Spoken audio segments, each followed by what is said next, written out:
Gibo is still one of the elites and still playing in the same playground. Hindi niya kayang lumabas. Akala ko nakalabas na siya. I think it really depends on kung sinong gumagabay sa kanyang presidente.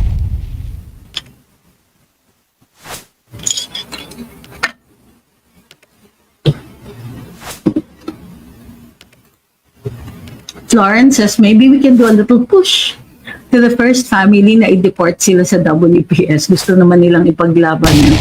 Grabe kayo, dagat yung WPS.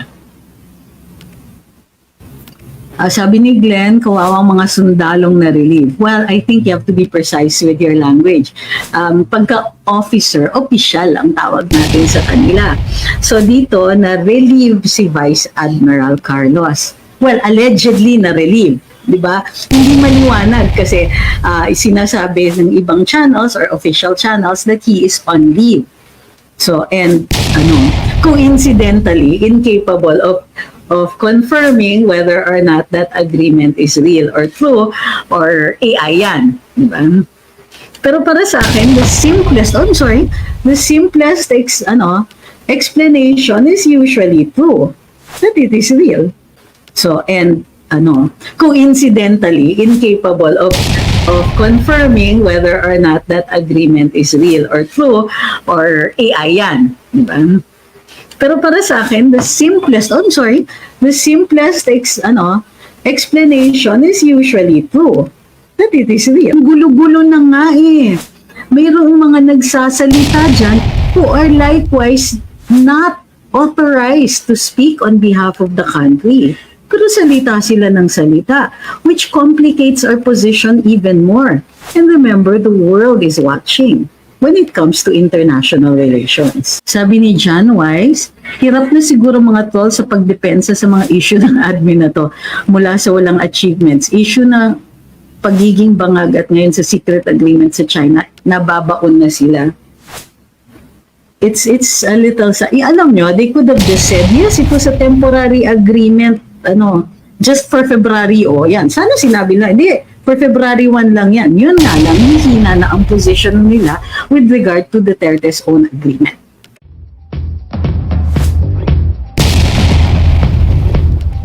Sabi nila ay Beijing and Manila had agreed to a new, had agreed to a new model, quote-unquote, involving operation protocols in the second Thomas Shoal. Ito po yung ayungin. Sinabi ni Sec Gibo na, well, huwag natin pangunahan. Let's look at the, yung pagkasunod-sunod nila. Lang natin yung ating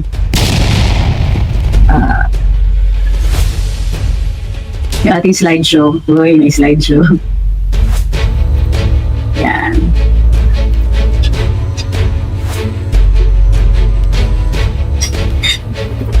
Yan. Okay. So, ito yung pagkasunod-sunod, na events. On April 18, an unnamed source at the Chinese embassy says the PH and China have agreed on a new model for operations to supply the Philippine outpost on Ayungin. Tapos kinonfirma pa nila na si DND Sec Gibo Teodoro, NSC Advisor Eduardo Ano, and Armed Forces Philippines Chief General Browner ay sumang-ayon. So ayan, ni-report ito ng GMA on May 4. So medyo malayo. So next, noong April 27, dininay ito ni Sec Gibo. Sabi niya, DND is not aware of nor is it a party to any internal agreement with China since President Marcos took office in 2022. So ito pa, not aware of nor is it a party to any internal agreement. Sinabi pa ni Sec Gibo that China's claims of a bilateral agreement are part of Chinese propaganda. Okay, sandali lang. Yan. Okay. So, yan, nakalagay doon in the lower part, adding that the Philippines would never enter into any agreement that would compromise its claims in the waterway. Ito yung problema, hindi pa sinasabi or hindi naka-indicate doon kung ano yung agreement na yun, pero sinasabi na niya na would never enter into any agreement that would compromise its claims in the waterway. But take note then of his initial words. The DND is not aware. Okay? Thank you kay TJ29, kay Pailide, kay Melanie. Thank you very much. Okay, not aware. Bakit? This is double speak for it's possible na meron, pero ako hindi ko pa masabi kung meron man o hindi. Next, itong sabi sa Bloomberg. Ang Ang agreement na ito is tungkol dun sa resupply. So it was entered into in January 2023. Para dun sa mga nanonood sa atin sa TikTok, may slideshow po kasi at naandun po sa, sa YouTube at saka sa Facebook. Okay, so, sabi this was about yung resupply ng Sierra Madre na nakabangga sa Ayungin Shoal. Nandun siya sa Ayungin. So, meron silang agreement on how to conduct the resupply. Ito, dinideny pa rin nila. So, January 23 yan, February, nagkaroon ng resupply. Sinabi pa, pero in order to deny it, sabi ni Sec Gibo, I disallowed any contact between the DND and Chinese embassy since July 2023. Pero January and February 2024 na resupply ang BRP Sierra Madre. Next. Ito, nirelease ng Chinese Embassy yung transcript on May 4. So medyo nagkagulo after this one. Tignan niyo yung nakalagay dun sa transcript. Sabi ni Chinese diplomat, having said that, I'm very happy to explore a new way of interaction for our frontliners with regard to the resupply mission of Renjiao or Ayungin Shoal. It is appreciated that Colonel Blanc redacted siya and Senior Colonel Blanc have had several discussions, take note in the past few days. Further discussion, I'm instructed by Ambassador Wang and on behalf of the embassy to go over these points before we report back to Beijing. Okay? I understand that the PH side now proposes that both sides deploy 1+1 vessel so bali 2 vessels for the resupply mission, or that is to say, for the Philippine side, you will likely use 1 PCG vessel, which is Philippine Coast Guard vessel, and 1 civilian vessel, possibly the Unaiza May 1 or Kalayan. Sabi ni Westcom Chief, this is Admiral Carlos, yes, that is correct. First of all, we will all agree to take actions to de-escalate the tensions in Ayungin Shoal. And I'd like to confirm the Philippine side's agreement to the proposal. The proposal was actually given to me by your side through Colonel Blanc. So we agree that 1+1 proposal, and I have my boss's concurrence to the agreement. Okay. And I confirm that. Sabi ni Chinese diplomat, si Westcom Chief yung nagsabi nun we agree to 1+1 proposal, I have my boss's concurrence to the agreement. Sino yung mga boss niya? AFP Chief Romeo Browner, DND Secretary Gilbert Teodoro. Siguro, hindi niya superior si National Security Council Chief Anyong, gayon pa man, he would have been informed of that. And the other boss, of course, would be the President himself. Sabi ni Chinese diplomat, I understand that's the result of their discussion. And of course, you will only transport food and water or humanitarian subsistence. Ulitin ko po. And of course, you will only transport food and water or humanitarian subsistence. Does this sound familiar? Yes, because this allegedly was also the agreement that they accused former President Rodrigo Duterte of entering into. Now, sabi ni Westcom Chief, that is correct. Sabi ni Chinese diplomat, and third, so tatlo yun Number 1, it's the 1+1. Okay. Number 2 is de-escalate tensions. So, number 3, sabi ni Chinese diplomat, this proposal, number 2, yung transport food, water, or humanitarian subsistence only. And number 3, this proposal approved by General Browner, Secretary Gibo, and Secretary Anyo. AFP Westcom Chief says, that is correct. I confirm that also. Okay? So, alam mo, yung naglalabasan na yung mga trolls, makinig muna po kayo. Kasi pinagdidiinan nyo si Presidente Duterte na bawal mag-repair. That's exactly the same agreement here. It's a new model. So, anong sabi dito? Ang sabi is, you will only transport food and water or humanitarian subsistence, which is almost exactly the same as the agreement that they are accusing President Duterte of entering into. Okay, sabi nung mga trolls, basa kasi muna, makinig ka muna bago ka humirit kasi nagmumukha ka talagang troll. Huwag ganyan, makinig ka muna. Kasi the AFP itself said in February 7, and I'll put the slide here later, that the resupply mission conducted in February 2 was flawless. So, flawless. Statement po yan at nasa Twitter pa po kung gusto ninyong hanapin ng spokes ng Armed Forces of the Philippines. Hinay-hinay po sa inyong pagtutrol, makinig muna po kayo. Okay? Huwag po ganyan. Kasi mapapahiya lang talaga kayo You have not been sufficiently apprised of your handlers, by your handlers and your operators. Singilin niyo po sila, nagkamali sila sa briefing ninyo. Ayan. In May 7, dahil dun sa mga denials, nagsabi na ang Chinese Embassy, i-release nila yung audio of the secret deal. So, and they released nga the transcript nitong May 4. So, sabi ni DND, nagsagot na naman uli si Secretary Gilbert Teodoro. At ang sabi niya is, this charade must stop. Sabi ni NSC Chair, absurd, ludicrous, preposterous, fake news. Siya. So, ang sagot ng Chinese embassy is they will release the audio transcription, the audio recording later on.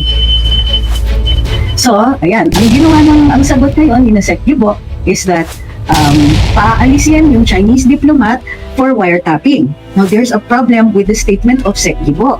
Kasi kung wiretapping yan, they will be admitting the truth of what is contained in the wiretap, alleged wiretap. Ibig sabihin, inaamin nila na may usapan at yan yung usapan, ngunit yung recording na yon ay hindi legal.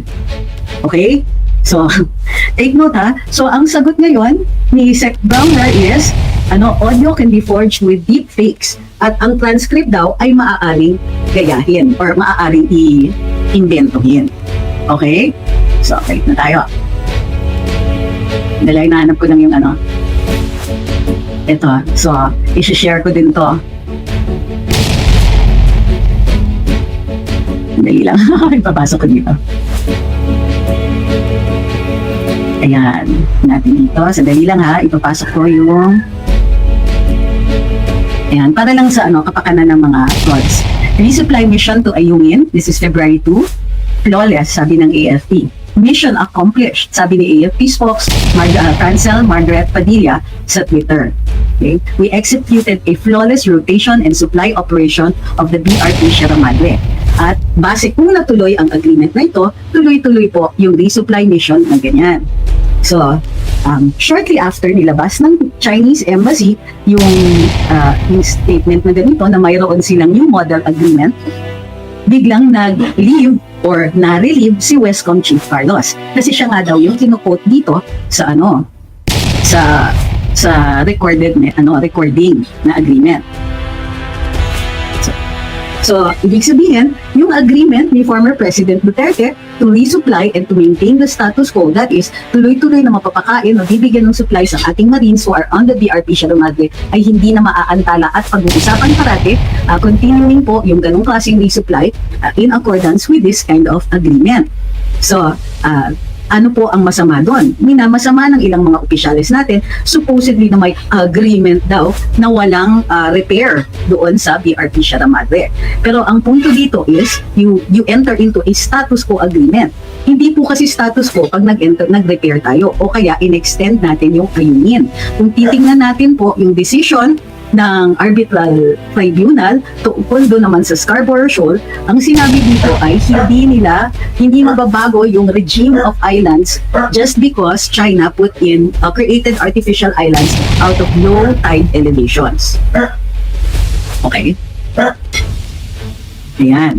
So, okay na ba tayo dun sa Ito, sabi, resupply mission to Ayungin Shoal, flawless, sabi ng AFP. Ibig sabihin, natuloy po in February 7. Ngayon, ang sinasabi na ng China or Chinese Embassy is that hindi nila alam kung bakit unilaterally pinatigil ng Pilipinas itong agreement na ito. This is the reason kung bakit nilabas nila itong agreement. Kasi hindi maliwanag kung bakit biglang natigil yung agreement niya. Okay? Okay. Hi, Ma'am Elena. I hope you're having a nice day as well.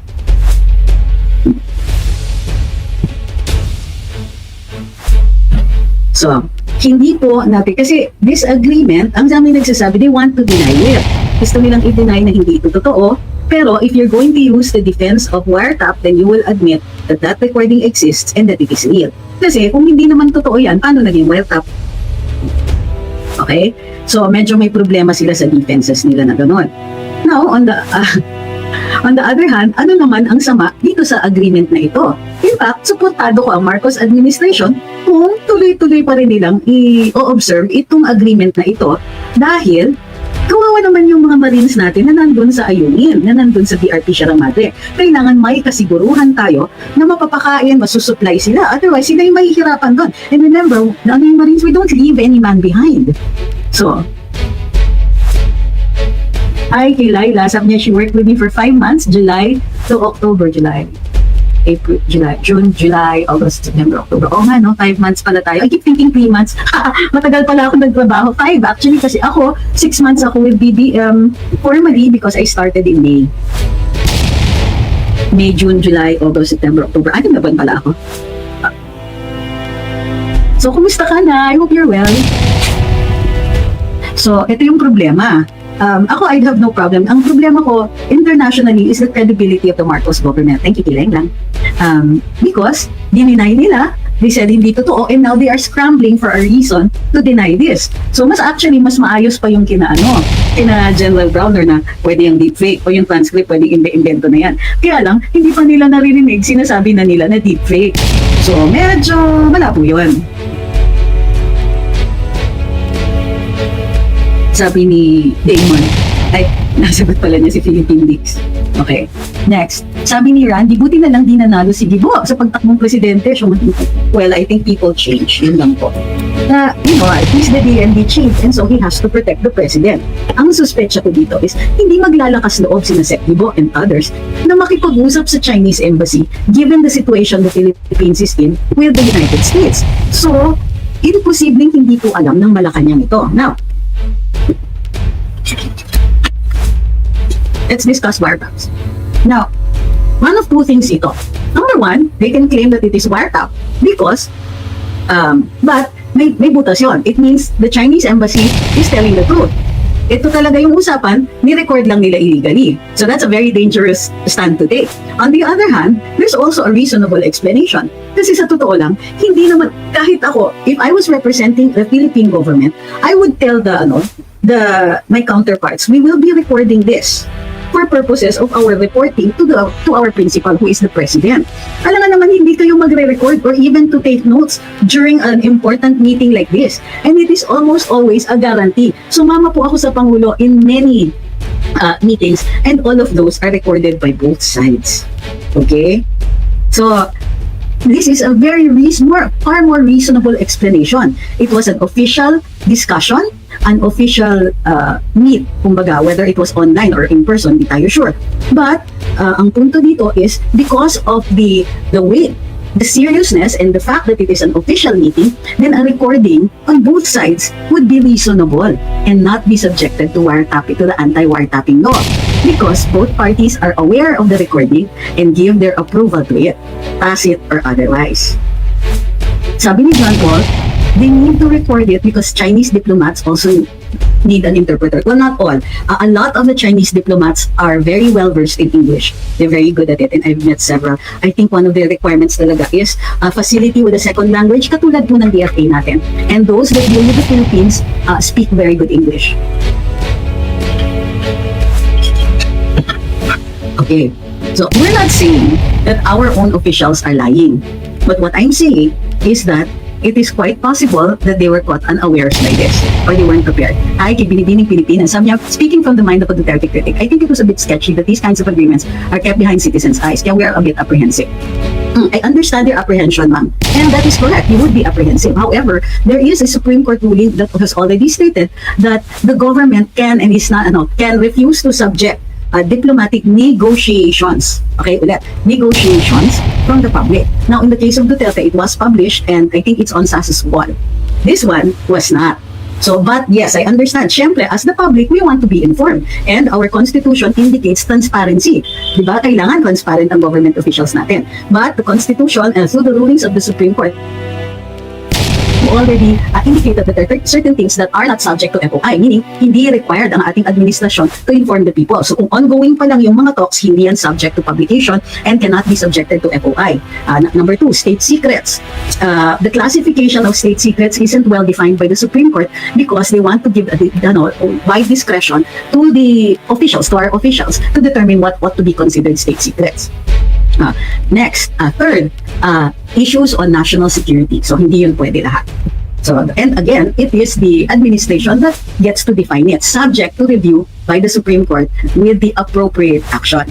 So, I hope that, that satisfies your, But, guys, huwag niyo siyang aawayan, ha? She is a Duterte critic, but she has always been very respectful on this wall. So, and we need ganyang klaseng, we need that kind of feedback. Sabi ni Winston, top-notch lawyer si Gibo, alam ko, attorney. Yes, he is. He topped the bar. I'm not sure kung number 1 siya, but he was certainly one of the top 10 sa bar niya. And he's one of the brightest. He's also in the top 10% of his class in UP Law. So, yes, he is a very good lawyer. Plus, nag-Harvard yan. So, I have no doubts about his capability. Even sa, although hindi niya specialty ang international law. The reason we're bringing this up is because, you know, if a lot of our officials are getting caught with their pants down. And para sa akin, I want to be on the side of the Philippines, sa totoo lang. Siyempre, hindi natin gusto sabihin na, ay, tama yung kabila. Kasi hindi natin bayan yung kabila. I get that. Pero, kung yung ating sariling mga opisyales ay pinapahamak tayo, then kailangan magsalita din tayo. Now, ano yung kapahamakan dito? Ang problema dito is, may indications nga that they entered into an agreement which they unilaterally abrogated after the first resupply mission dun sa ayunin. Now, we want to know, bakit biglang nawala yung agreement na yon? Is the Philippines in talks with the United States on the conduct in Ayungin or Scarborough Shoal? Sabi ni Ma'am John, they made a scapegoat out of the Vice Admiral. He was on leave daw ngayon. Sabi ko nga ang informal, the scuttlebutt inside the AFP is that he has been relieved from his position as Westcom. Okay?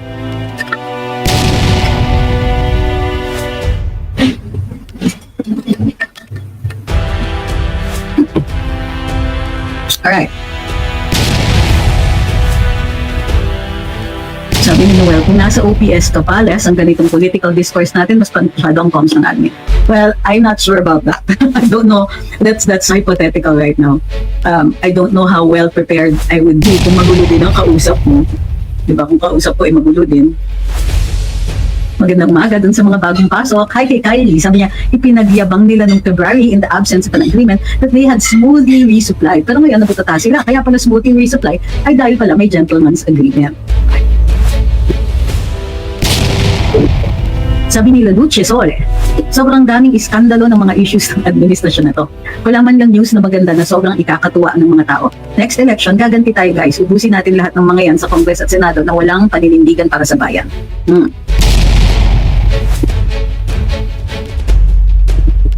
What is our status or stand about Scarborough Shoal? Those are two different things, ha? Status and stand are two different things. Our stand is that Scarborough is within our EEZ. And correctly so, sinaport naman yan ng arbitral agreement. Unfortunately, in 2012, we could be deemed to have abandoned our claim because we left it to China. That was a big Of course, the arbitral decision says that yes, we have the better claim to it. Take note, it's a better claim. Hindi sinettle ng arbitral decision who has sovereignty over Ayungin. Over Scarborough. Tapos, dinelineate ng arbitral decision that there are two bodies of water in Scarborough. The lagoon, which is the interior, and the 12 nautical mile zone, which should be territorial waters of the rock, that is Scarborough. Sabi ng arbitral decision, Scarborough is a rock and generates a territorial sea. However, the arbitral decision has designated the 12 nautical mile zone as common fishing grounds, traditional fishing grounds. And so, that's why even in 2016, our fishermen were able to fish in that area. And yun nga po yung isang sinasabing I'm not sure if that was part of a gentleman's agreement, but it was part of the successes, alleged successes, kasi claim in other words, success, we consider it a success, but it is contested by other people. Success of the Duterte administration that our fishermen had returned to Scarborough for a couple of years at least. So yun, the lagoon po, because China is the de facto occupant of that area, hindi natin sila pwedeng we cannot commit acts of aggression in that area. Kasi meron silang presumption of rights. And while our claim is stronger on Scarborough, kasi nga nasa EEZ natin siya, the occupancy presents a complication under international law. Sabi ni Ma'am Marisa, yes, Sec Gibo may be very capable, but if he is an amboy, I would have second thoughts about him. Well, he did graduate from Harvard. Sabi ni Ma'am Pinky, Gibo is still one of the elites and still playing in the same playground. Hindi niya kayang lumabas. Akala ko nakalabas na siya. I think it really depends on kung sinong gumagabay sa kanyang presidente.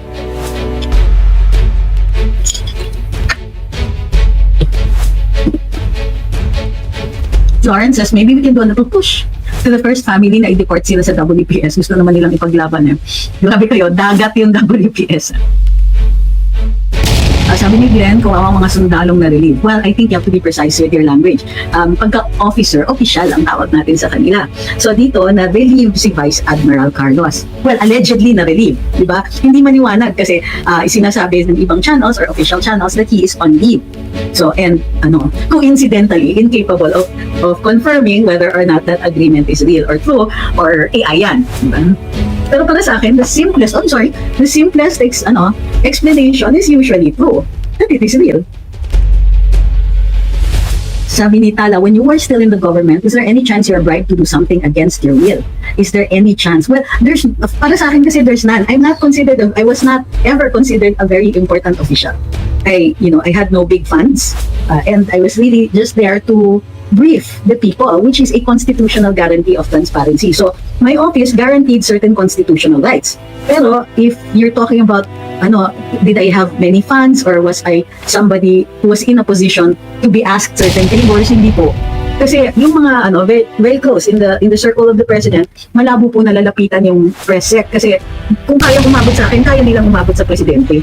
So, at least ako, there was never an instance where somebody asked because I was never in a position that important, kumbaga. Sabi ni Moon, nagmamahal sa bayan pero no comment sa pananakop ng China.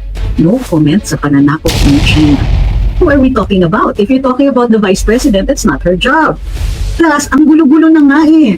Mayroong mga nagsasalita dyan who are likewise not authorized to speak on behalf of the country. Pero salita sila ng salita, which complicates our position even more. And remember, the world is watching when it comes to international relations.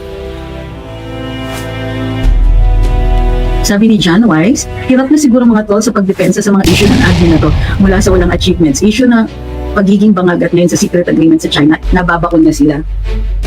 It's a little alam nyo, they could have just said, yes, it was a temporary agreement, just for February, yan. Sana sinabi na, hindi, for February 1 lang yan. Yun nga lang, hihina na ang position nila with regard to Duterte's own agreement. If any.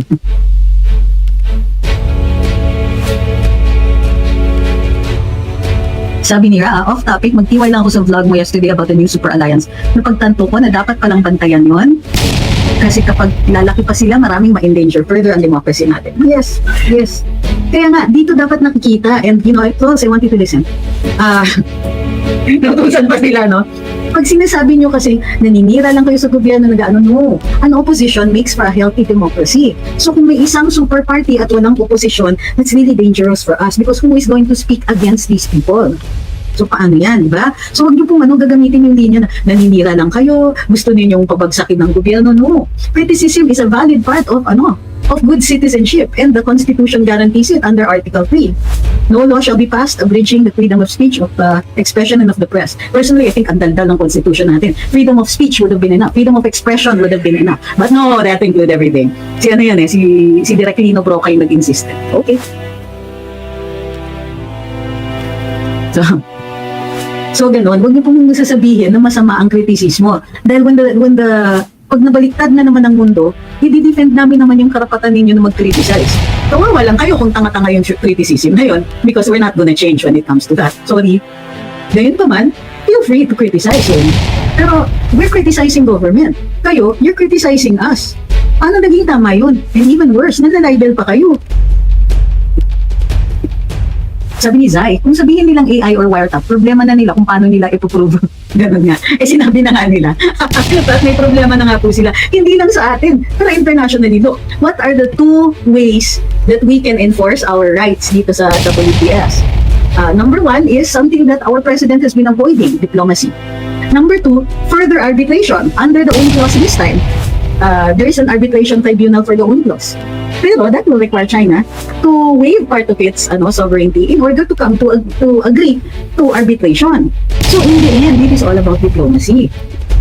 Wala talaga tayong choice eh. Alam nyo, some people think na pro-China kayo. No, the language of international relations is diplomacy. In the end, we're going to have to talk to them. So, para sa akin, I understand na merong strategy ang ating gobyerno at ito ay tinuro ng US. Uratin itong China, ilabas niya yung ginagawa nila, which I agree with. Kaya lang, I don't want to push it to the point where diplomacy is no longer possible. Dahil yun talaga ang bukod tanging paraan para ma-settle natin ito. Now, pwede rin naman hindi natin i-settle ngayon. Pwede naman tayong maghintay until such a time mas malakas tayo, mas malakas ang bargaining power natin. That is okay also.